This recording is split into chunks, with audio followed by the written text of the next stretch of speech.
Roditelji su mi poginuli u prometnoj nesreći, od tada sam na antidepresivima. Teško se nosim s tim gubitkom i život mi više nema smisla.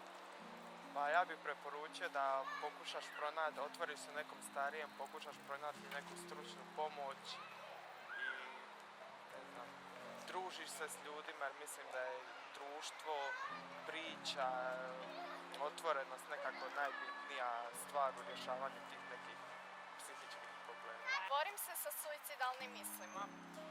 Ako se borite sa suicidalnim mislima, moj savjet je da popričate sa prijateljima ili sa obitelji prije nego što donesete takvu strašnu odluku.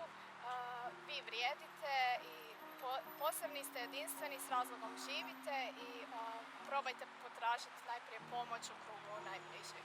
Otac mi je psihički bolestan i od malena trpim njegovo psihičko nasilje. Zbog toga se sada borim s depresijom i anksioznošću. Pa evo, moj savjet je da pričaš sa svojim prijateljima, da se družiš s njima, da vidiš kako oni iskustva imaju, jer niko nema savršenu percepciju obitelji i vjerovatno nisi jedina osoba u tome i u nekoj životnoj dobi kada dođeš do te točke da se oseliš u svog oca i kada možeš si napraviti tu situaciju da odeš i da potražiš i psihoterapeuta ili nekoga ko ti može dati najbolji mogući savjet po pitanju toga da se uspiješ što bolje nositi s tim i izgraditi svoj život.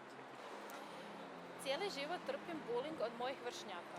Samopouzdanja uopće nemam i zbog toga mi je teško sklapati prijateljstva ili bilo kakvu vrstu odnosa. Pa, za početak svako ko maltretira nekog drugog na bilo koji način, to radi upravo zato što nema samopoštovanja i samopouzdanja, tako da nemoj to uzimati k srcu, to nije realna slika tebe, ti stvaraš realnu sliku o samom sebi i tvoje samopouzdanje dolazi iz onog što ti misliš samo o sebi, a ne onog što drugi misle o tebi. Prvo pitanje koje se može postaviti da li svi moraju imati veliki broj prijatelja i koliki je broj prijatelja je potreban da bi ljudi bili srećni. Možda je dovoljno 1, 2, to može biti vaš pas, vaši roditelji, neki komšija, nije bitno uopšte da mora biti neki vršnjak, vaš prijatelj, pa vremenom će se i to iznivelisati.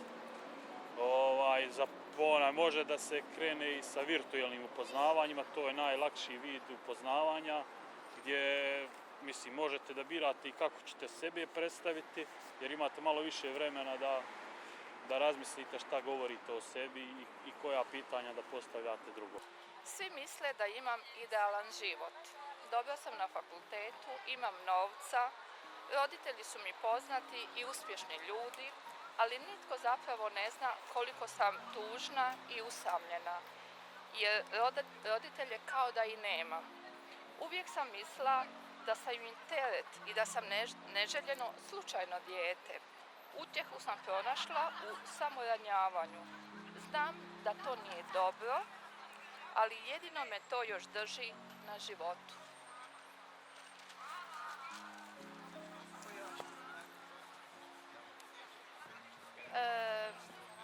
Mislim da uglavnom nema neželjene djece, da su djeca blago, a o samim roditeljima i nizu okolnosti ovisi koliko će se posvetiti djetetu, odnosno djeci, koliko će se davati, koliko će balansirati između svog profesionalnog života, svojih ambicija i zadovoljstva i sreće koju pruža jedna obitelj koja je cjelovita.